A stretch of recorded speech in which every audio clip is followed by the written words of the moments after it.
I would now like to introduce our featured speaker, John Trautwein. On my way over here tonight, I was remembering the first time I met John at our walk a few years ago, and the weather conditions were a little bit different. We had an all-out hurricane, and unfortunately our walk that night was really our mad dash to the parking lot. So, John, I thank you for bringing some better weather. John is a former professional baseball player with the Expos and the Red Sox. It's all right. John suffered the tragic loss of his oldest child, Will, who took his life in October of 2010. At just 15 years old, Will was a freshman in high school, and his death devastated not only the Trautwein family, but the entire Atlanta community. Taking this pain and using it to prevent others from experiencing a similar loss, John and his wife, Susie, started a nonprofit foundation called the Will to Live Foundation to help spread the message of suicide prevention and to help teens recognize the wonderful bonds of friendship. Friendships that encourage each other to find the good in life. Please join me in welcoming John Trautwein.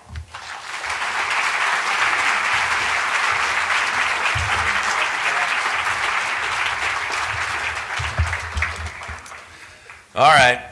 Thank you, Jack. These guys always make a big deal out of my baseball career, but if you all Google me, you'll be very disappointed. I wasn't that good. I looked good, but I wasn't that good. It's great to be back here.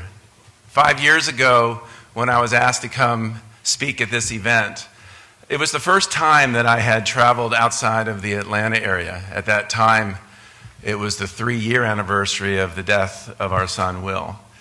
And that speech that night changed my life because I spoke to 1,200 people that I didn't know me, that didn't know Will, didn't know our story, but they knew the message and they understood the message. And it educated me that what I had to say needed to be said again and again. So I came back. For the past 5 years, through the Will to Live Foundation, I have given many, many speeches, most of them to students, most of them to high school students.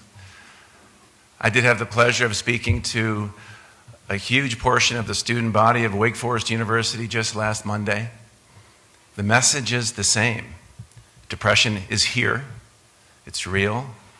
It's treatable and beatable. I like that. It's common. It's okay. I never knew that. I was unaware. I was uneducated.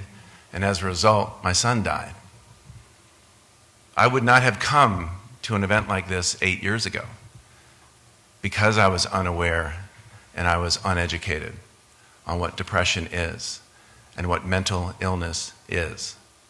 And I was unaware of just how prevalent it is, not amongst just teens, but everyone. I know all of you understand this.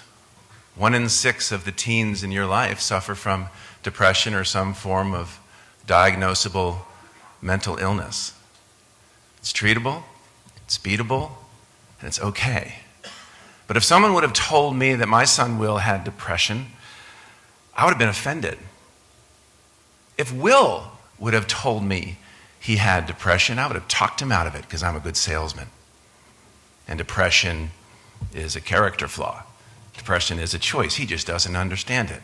But I'm going to show this young man that you see on the screen just how great life is, because I'm good at that. That's how unaware and uneducated I was.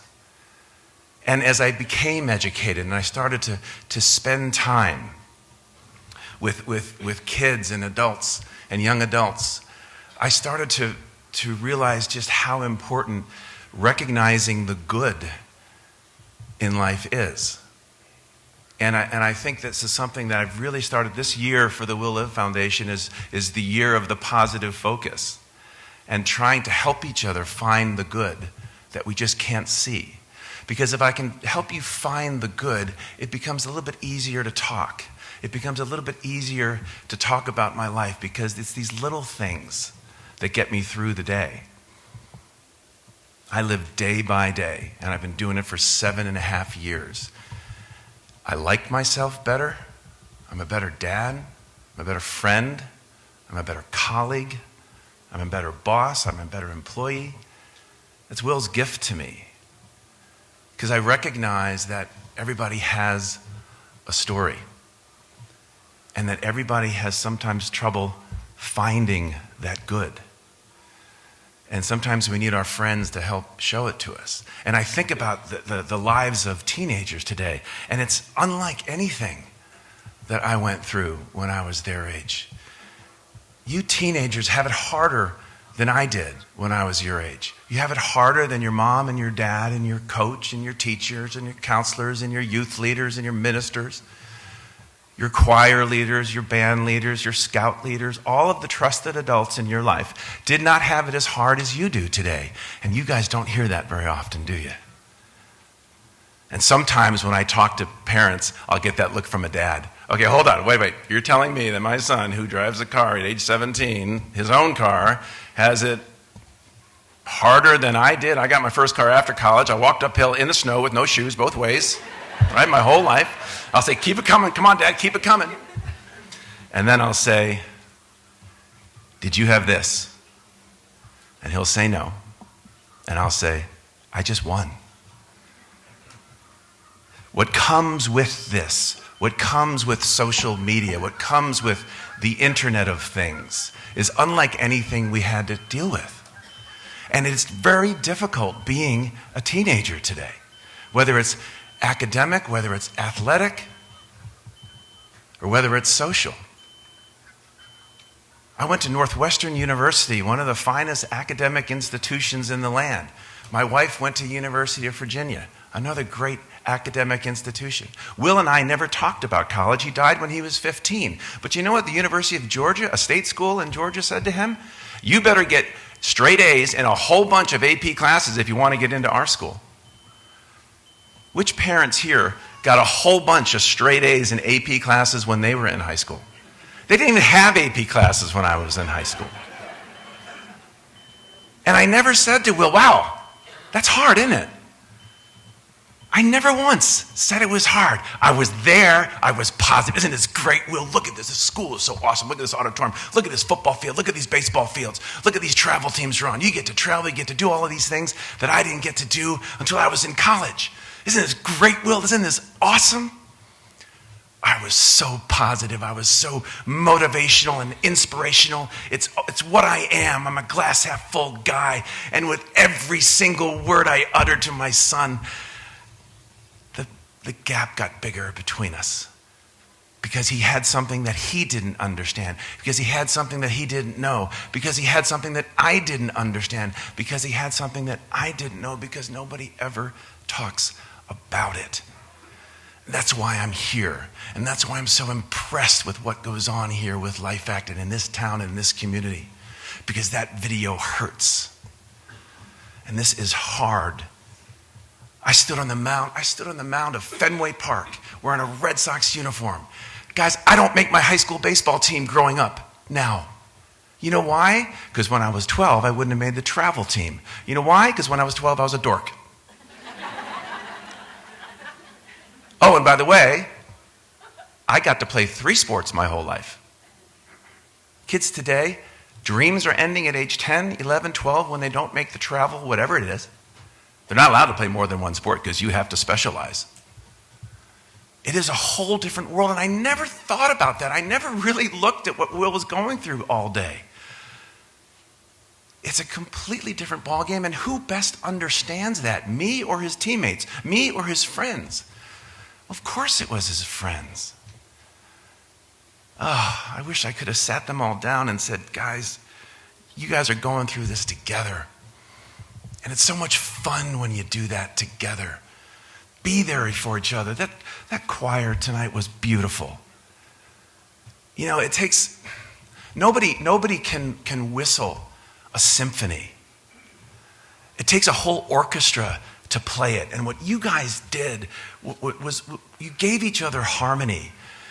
And when there's somebody singing melody and then all of a sudden someone comes from behind and sings the harmony, it just sounds better. it sounds stronger, it sounds fuller, and it sounds more fun. So keep being each other's harmony, and you'll feel better. And these are the message that we try to give to these kids. Because you know what? Then they deal with the social part. When my girlfriend Debbie dumped me when I was 15, which, by the way, she still regrets. And I'm not bitter. But when she dumped me, nobody tweeted it. There wasn't an Instagram post. There was no Snapchat story. My relationship status in Facebook didn't go to single again. These kids, you kids, wake up every day knowing that the whole world is watching you.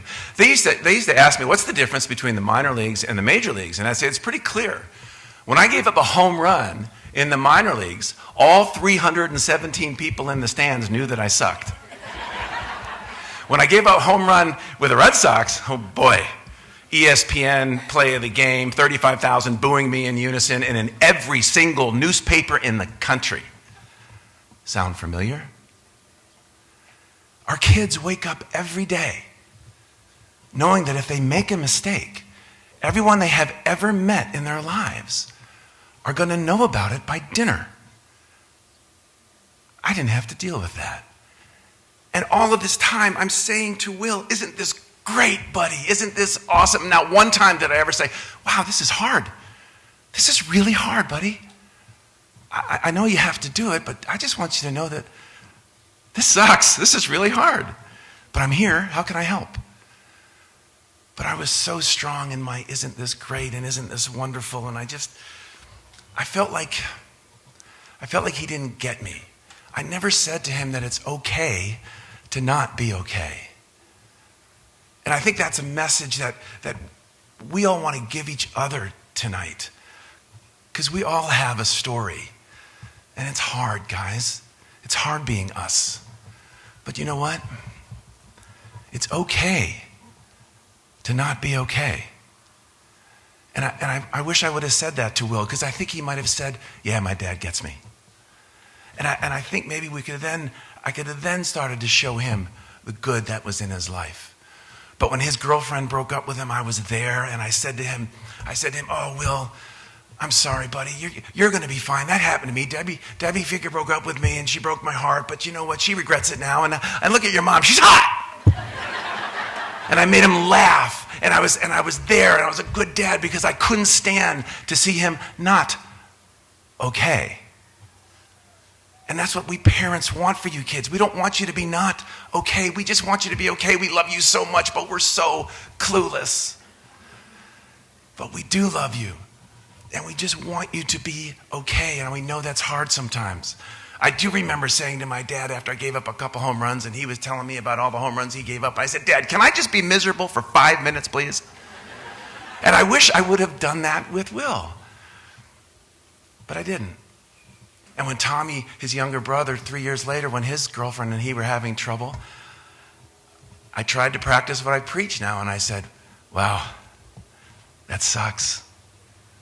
I'm 50. I don't know anything about young love. What are you going to do? And with every ounce of energy in my body, I wanted to keep talking about how he's going to be okay, how it happened to me, and Debbie regrets it and all this, and look at your mom, she's hot, and go through that whole thing. But I didn't. I simply said, I don't know what to say, Tommy. I simply said, I don't know, and then it sucks. And I walked away. And the next day, Tommy texts me, and he says, Dad, my girlfriend and I had a great chat today. Thanks so much for the talk last night. It sucks? I don't know. Greatest piece of fathering I ever did. You see what I mean, kids? We need your help. We need you to talk, but we also need to show you that we really understand that it's hard. And I also want to push you guys to show each other the good that exists, because you guys are all going through these same problems together. And even in life's toughest times, there is good. I am proof to that. On the day that my son died, the absolute worst moment, the worst day that any parent could ever go through, the worst absolute tragic moment of my life, That very same day, I was the recipient of more love and kindness and hope and generosity than in any other day of my life. And I was on the very top of the roller coaster, at the very bottom of the roller coaster at the same time, all day long. And I'm still that way today. And I know you guys can relate to that. So we can relate to it together. We need to show each other the good. We need to show each other those base hits that we have every day. So now we're going to have some fun at my expense. And I'm going to show you an example of something that there was no good in this example until I met a friend. So it was my third game with the Red Sox in 1988. I was a relief pitcher, so I would come in and I would pitch maybe 2 innings at a time. And the first 2 games I did really well. So I'm like, I'm the man, I'm dealing, I got this. Well, the Oakland A's rolled into Boston, and Roger Clemens was pitching. So I figured I had the night off. But they got to Roger, next thing you know, I'm on the mound in Fenway Park, and Jose Canseco's on second, and Mark McGwire is up to bat. So take a look. No one could really come up with anything. The closest thing that we could think of was Rice and Lynn coming together. Smoked. Oh my goodness. Man, I wish I was at the LifeAct event tonight. Number 11 for McGwire ties it with. Look at how little he was back then. I can't even blame that. 9-2 Oakland. Okay, so the ball went over the Green Monster in Fenway Park. It went over the 50-foot netting above the Green Monster in Fenway Park. It went over the street on the other side of Fenway Park. It went over the bars on the other side of the street on the other side of Fenway Park. And if it came down at all, it landed somewhere on the Massachusetts Turnpike. Ladies and gentlemen, you are looking at and listening to the man who gave up the longest home run in the history of Fenway Park.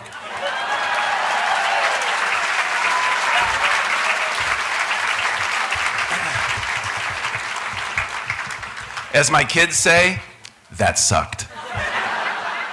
There was nothing good in that. Nothing. Trust me. My neck hurt from spinning around so fast watching it. It was the ESPN play of the game. My buddies were calling me, and my dad was calling me. What the heck pitch was that? Are you kidding me? You're embarrassing the family.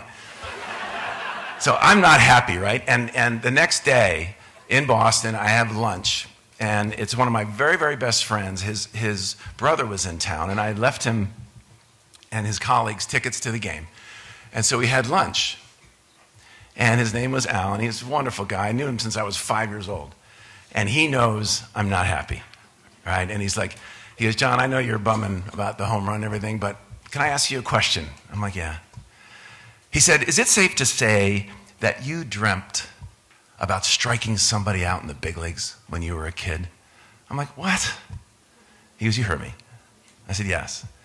John, you did that last night. I was there.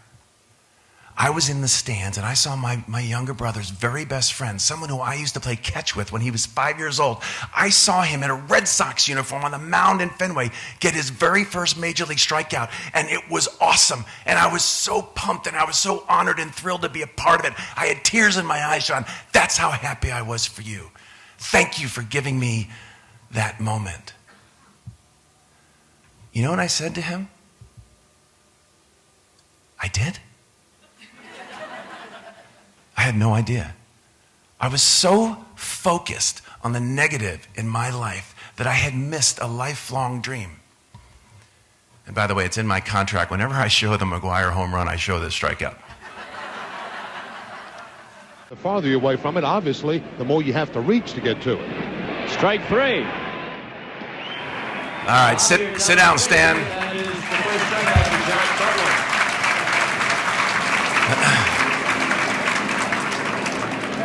So as we, sorry, let me watch that one more time. There we go. So as you can imagine, it's kind of a corny, it's a corny excuse to show that video, right? But the point is made.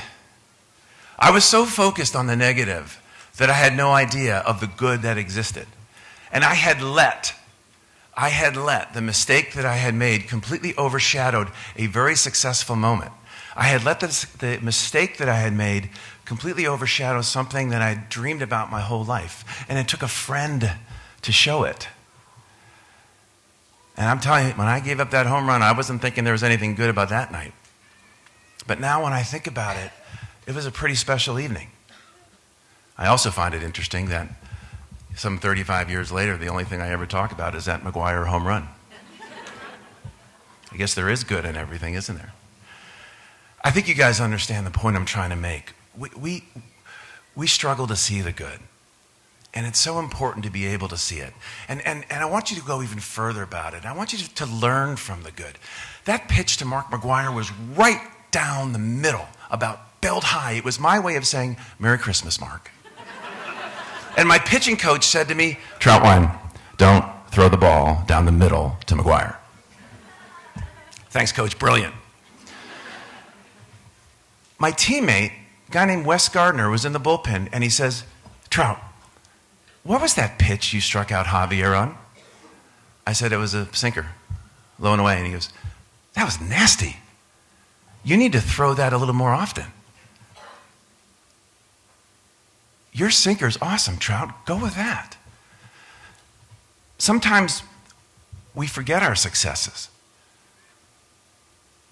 Sometimes we forget to learn from the positives in our lives.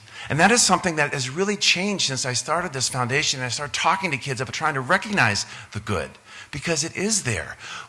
If I have a student that's getting 5 A's and a C, that's a really good student. What's happening in this class where they're getting A's? That's not happening in the C.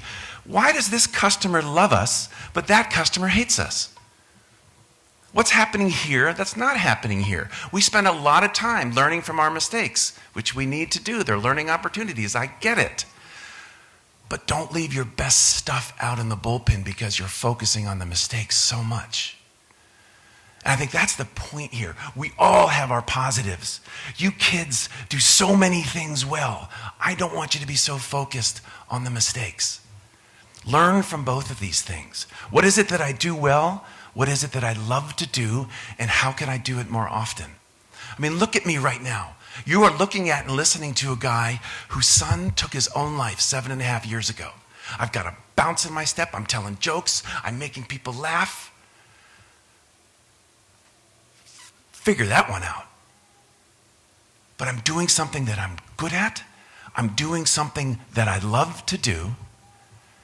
And yeah, I'm doing something that Will would be proud of. And I think that's really helped me. And I challenge you all to think that one through a little bit. What is it that you love to do? What is it that you're good at? What is it that your lost loved one would like to see you do? I'm telling you what, he or she would want to see you smiling. He or she would want to see you rejoice in that base hit and not wait for that home run.